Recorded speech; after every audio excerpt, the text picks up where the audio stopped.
Well, thank you. Thanks very much. Wow, thank you. Thank you for your warm welcome. What a crowd, what a turnout tonight. You know, recently I was introduced on the stage in New York as the man who'd made $100 million in real estate in Australia. And I got up on stage and I also said, thank you very much. It was very humbling. But I added, I feel I ought to set the record straight. Firstly, when you're in New York, it may seem as though Australia and New Zealand are connected by the Sydney Harbour Bridge, but they're really separate countries. It wasn't Australia, it was down in New Zealand. And secondly, if the truth be known, it wasn't in real estate, it was actually in the oil industry. And thirdly, to be perfectly honest, it wasn't 100 million, it was only 10 million. And anyway, it wasn't me, it was my brother. And he didn't make 10 million, he lost 10 million. But apart from that, you've got the right person. You see, the whole point is things are never what they seem. We think we know the way something works or the way it's put together, but very often we are flat wrong. My belief is that real estate is not just a little bit better than other investments or even a lot better than other investments. It's hundreds and thousands of times better. But to convince you of that, you're going to have to change some of your paradigms. Remember what I said, things are never what they seem. One of my favorite statements goes like this. I know it's a bit provocative, but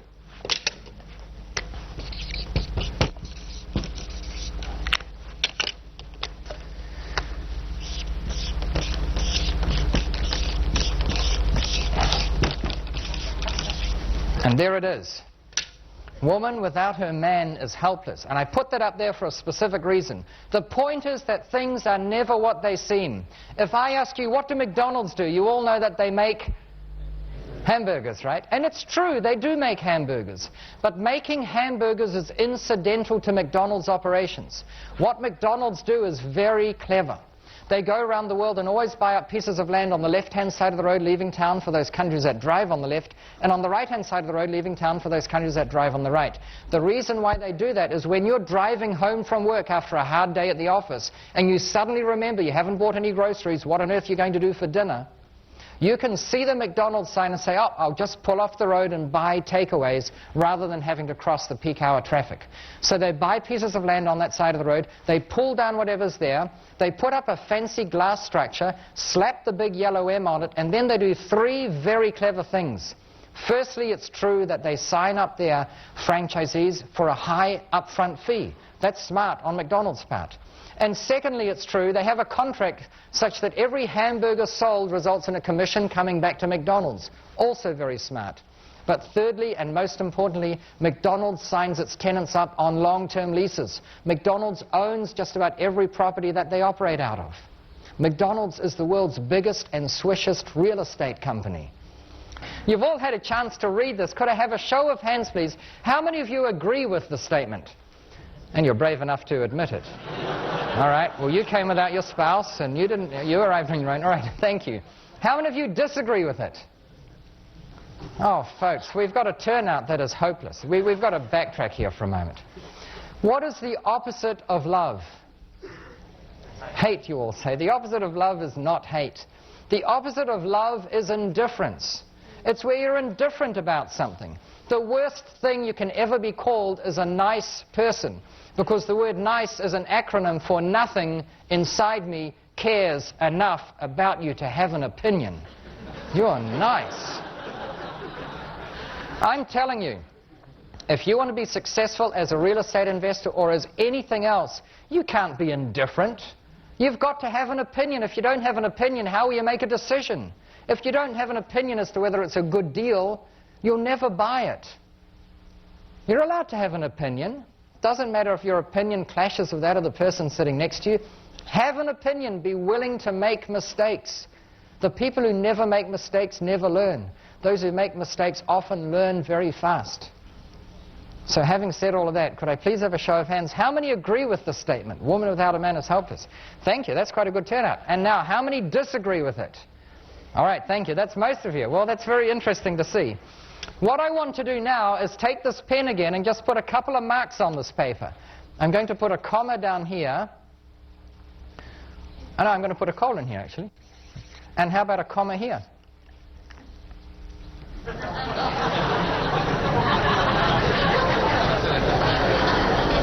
Those of you who don't get it yet, ask someone discreetly in the break.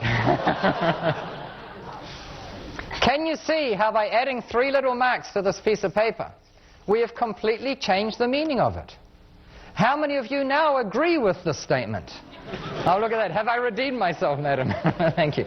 And how many now disagree with it? Oh, some of you. Okay, interesting. The point I'm making here is we had a statement about which most of you had an opinion, and then by putting 3 little dots on the paper, we suddenly completely changed the meaning of that sentence. And life can be like that. Things are never what they seem. Sometimes by changing a little aspect, your paradigms are shifted. And what I want to do tonight is show you by adding 3 metaphorical little dots to your perception about real estate, suddenly we might change it from being a lousy investment to being, wow, I never realized it was that good. That's pretty hot. Who would like to go on that journey? Okay, let's do it. I came from a family that prized education. Their belief system was to do well in life, you need to study hard. Because by studying hard, you can get qualifications and a degree. And with a degree, you can get a good job. And with a good job, you can build a career. And with a career, you can have financial security. Was that bad advice on the part of my parents?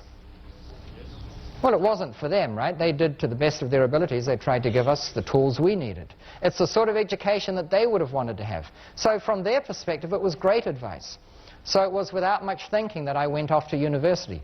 Didn't know what I wanted to study. You know, I didn't like the sight of blood, still don't really. That was medicine out. The thought of peering into people's mouths all day, I mean, yuck. That's dentistry out. I wanted to do law, but then you have to practice in the country in which you study, so I eliminated that. I went through this process of elimination and ended up doing engineering. However, during my first week at engineering school, I looked around me at these academics who were supposed to have made it. And they wore shabby clothes and drove around in old clunkers and lived in very modest homes. And I thought there's something wrong with my picture that academics have financial security. So I took it upon myself at the tender age of 17 to make a study of the rich. I wanted to know what is it that the rich have in common. Because I thought if I could identify 30 or 40 things that they have in common, and if furthermore I could emulate those things, then my chances of becoming fabulously wealthy surely would go up. Would you agree? Good theory. It didn't work though. Because at the end of this 9-month study, I concluded that the rich had very little in common. It wasn't age or gender or whether you were born into a rich family or not, or whether you were an immigrant family, whether you were the firstborn, the lastborn. It had nothing to do with any of those things. I could only find 2 things that the rich had in common. The first is that almost without exception, the rich had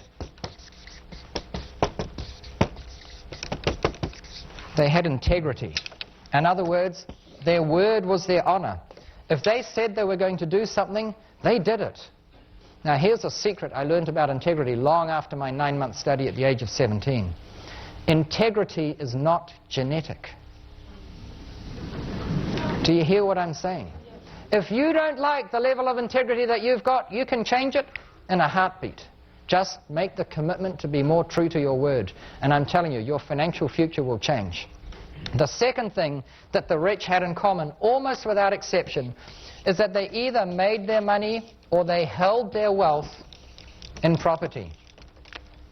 In other words, the Hughes Corporation, they made their money because they had a patent on a diamond-tipped drilling bit. That's how they made their billions of dollars. But they didn't just hold it in stocks of diamond-tipped drilling bits. They bought real estate with it.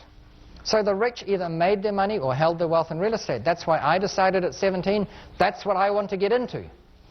Now, it wasn't easy as a 17-year-old kid going to a bank and asking for a mortgage. If you think I look young now, you should have seen me then. They thought I was 12. The first bank manager thought it was a prank. If you think that's tough, imagine what it was like for me as a 17-year-old kid asking a 17-year-old girl out on a date, and she too would think I was 12. Oh, you may well laugh. I got to date the 17-year-olds for years afterwards. Just kidding. But anyway, it was tough getting my first mortgage. But I succeeded. I got my first property. And then as time went on, I bought more and more properties. It took 4 years to get an honors bachelor's degree in electrical engineering, not the easiest course around. They came to me and said, you know, it's only 1 more year for a master's. Why don't you do it? And I couldn't think of an answer. So I did it. And then I switched to PhD, and I ended up spending 8 years at university. They say there are 3 kinds of students: part-time, full-time, and eternal. I was the eternal variety. But at the end of those 8 years, I popped out with a little piece of paper that said PhD. Now think of my parents. Remember the ones with the philosophy that you have to study hard to do well. Do you think they were proud of their son? Oh, can you imagine? They were sitting by the telephone waiting for me to phone them to announce the acceptance of a job.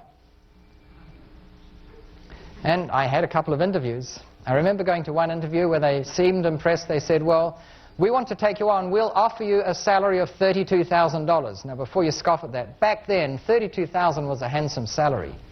And it would have been tempting. However, unfortunately for my prospective employer, I'd just completed a real estate deal that netted me $35,000. And I remember thinking to myself, why would anyone in their right mind work for 40 hours a week for 50 weeks of the year, turning up every morning at 8 or 9 o'clock saying, hi boss, here I am, what would you like me to do today, for $32,000 lousy, when in 1 week you can make 35 and take the rest of the year off? So I never accepted that job, and to this day I have never had a job. You see, we're stuck in this trap thinking that we need to do what's not successful for us because there's no alternative. And I want to show you that there is an alternative. I was cajoled into writing a book. This first book here came out, Making Money in Residential Real Estate, co-authored with an Australian. It came out 10 years ago this year, and it's significant because in this book we describe a 10-year plan where if you buy 1 property a year for 10 years, you can end up with an equity of $1 million. Of course, in Sydney, an equity of $1 million doesn't mean much, but anyway. So we came up with this book. It's just a very easy read, 76 pages. People have achieved this $1 million of equity long before their 10 years was up, simply by buying more than 1 property a year. I was cajoled into sharing more details about what I do and how I do it. And eventually I thought, well, this is all very good and well, but I better check my audiences to see whether anyone's taking the information on board and earning $1 million or $2 for themselves. Fair enough? And to my absolute horror, the percentage of people just like yourselves who would actually apply the knowledge I was giving them and go out there and make $1 million was very small, about 5%. And I was devastated. I thought, gee, am I not speaking clearly enough? Am I speaking too fast or too slow? It bugged me. So I embarked on my second big study. The first one wasn't the PhD, remember, it was what makes the rich rich. And the second study was, why is it that when you give people money or give them ideas, they don't act on it? Well, this study took a lot longer. This was an 11-month study. It really bugged me. I was racking my brain. I was doing all my research. And I came up with the answer. And the answer is embedded in a program I run, which takes a long time, way longer than we've got time for tonight. However, I can do an exercise in 3 minutes flat, which gets the same information as it would if we spent 2 days doing this. So I want your permission to go through this exercise. Before I ask you whether you agree or not, I warn you though, it involves something that you all think you like, but deep down you may despise. It involves cold, hard cash. Having said that, who would like to go through the 3-minute exercise? All right, most of you, good. I always believe that carrying money around on one's person is a very good idea. I think you should always have a lot of money, US dollars if you travel around a bit, Australian dollars. Could you confirm that this is a real Australian dollar note? We're not talking monopoly money or anything like that. I'm going to do an exercise here. If you've seen this or heard it or heard of it, please sit back, relax, enjoy the show, get another level of learning out of it. I'm going to say something and I want you all to act on what I say. I have here a $100 note from the Reserve Bank of Australia. Who will give me $50 for it?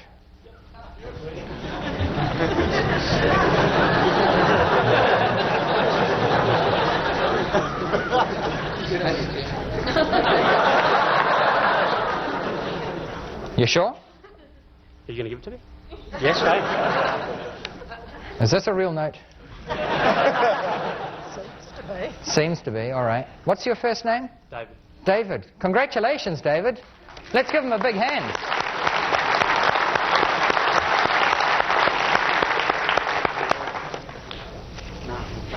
So, David gave me a $50 note, I gave him $100. Is it fair to say that David just made $50? Yep. Let's give him another round of applause. Well done.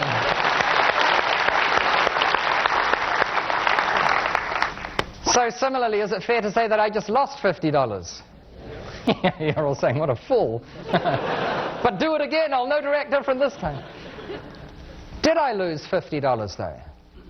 There are over 800 people in this room. Could it be that I'm willing to invest $50 in a room of 800 people, it's just cents per person, so that you can learn in 3 minutes flat, remember, what otherwise would have taken me a whole weekend? Is my time worth more than $50 for a weekend? You better believe it. Who couldn't have done the deal because you didn't have $50 on your person? Raise your hands up high, please, and look around. You're not at the people, but at the number of hands up in the air. So thank you for being honest. But for whoever said, well, I don't need money because, you know, what would I need it for? Here is a prime example. You can do great deals, and real estate is like that, as we'll find it in a minute. Where's the plastic brigade? When I said, who will give me $50 for it, did I say in cash? Would I have accepted a credit card? Did anyone ask me? You bet. Would I have accepted an IOU? Absolutely, just to teach the rest of you a lesson. Can you buy real estate with an IOU? Of course you can. It's called a mortgage. It's not funny, it's true. All right, why else didn't you come up? Tell me.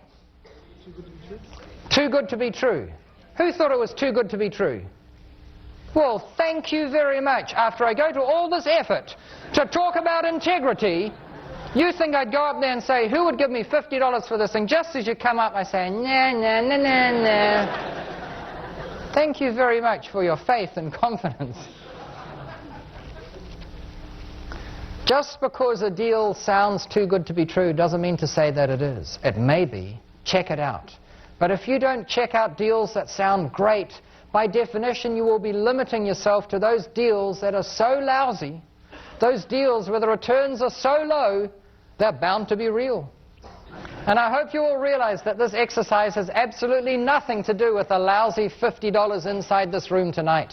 It has everything to do with $50, $50,000, $5 million, $50 million outside of this room, tomorrow, next week, next month, next year.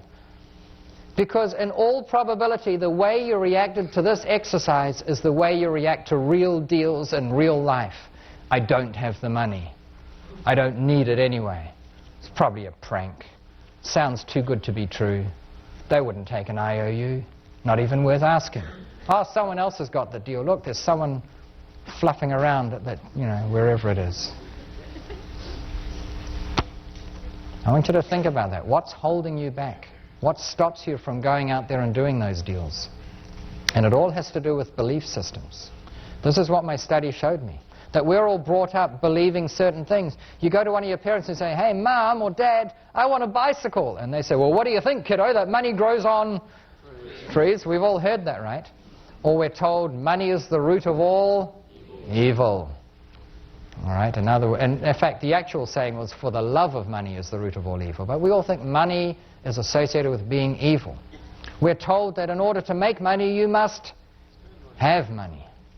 Hey, that's my excuse. I don't have any money. I can't make any. I'm poor. I was born this way. I'll probably die this way. So don't give me a hard time about it. The more you say that, the more it becomes a part of you. Even when we describe the rich, do we call them squeaky clean rich? No, we talk about them as the filthy rich. They are so rich, they are stinking rich. We associate being wealthy with filth and stench. So one exercise you may want to do, most of you won't, is tomorrow morning go to the bank and withdraw $1,000. Those of you that don't have $1,000 in the bank, you've got a problem. Withdraw $1,000 and carry it round on your person for an entire month. Because assuming that you won't be mugged, and I'm not guaranteeing that you won't, so don't blame me if you are. Assuming you're not mugged, assuming it's not stolen, assuming you don't lose it, and assuming you don't spend it frivolously, at the end of that month you will still have that $1,000 in your pocket. And you'll say, wow, you know what? I've overcome all those fears. I'm in control of this money. And something will happen inside of you. suddenly you will be in control of this thing that you've been frightened of. If you couple that with coming up with some new belief systems, instead of money is the root of all evil, or only my rich neighbors can afford stuff because they're doing illegal things, say, hey, money comes to me easily. Or become more evangelical about it. I am a magnet for money. Anything. And say that out loud if you think your spouse will not kick you out for saying it every morning and every evening. And say it when you get up and when you go to sleep. And do that for a month and carry your $1,000 around on your person. Your lives will change. Give it a go. What have you got to lose? You guys are so pragmatic, you know. Maybe I should say, what have you got to gain? Everything. Everything, exactly. So give it a go. All right, I want to talk about real estate because that's my passion. I love real estate. As I said, I don't think it's a little bit better or a lot better. I think it's orders of magnitude better. So the book I wrote most recently is called Real Estate Riches, and if you don't mind, could I have a show of hands how many have read this book? Just, okay, that's a good turnout. Thank you very much. It's also good to know we've still got new clients out there. That's fabulous. But I want to summarize 4 questions I pose in this book because they're at the core level of what I believe in. Let's imagine we want to compare investing in real estate with investing in other things. Now, other things for most Australians means the stock market, the share market. You can also invest in mutual funds or unit trusts or other. It's still shares. Mostly Australians invest in shares, so I want to compare real estate with shares. Imagine also we have a lump of money. It'll be hard for some of you to imagine you have no money, but anyway, you will have by the time you invoke some of the things we're learning here. Imagine you've got $100,000 in cash. Could be more, it could be less, doesn't matter. I'm going to ask 4 questions. First question goes as follows. You're going to use your $100,000 cash to invest in shares. How many dollars worth of shares can you buy with $100,000 cash? 100,000, right? I know some will say, but hang on, you can buy shares on margin. And that's true for a small number of investors, for a small number of shares, usually a small percentage of what's on the market, and then only if about 30% of the value. And if the shares go down a little bit, they have what's called a margin call. For most Australians, when you invest $100,000 in the share market, you have to put up $100,000 cash. Let's compare that with real estate. You have that same $100,000 cash. You want to buy real estate. How many dollars worth of real estate can you buy with $100,000?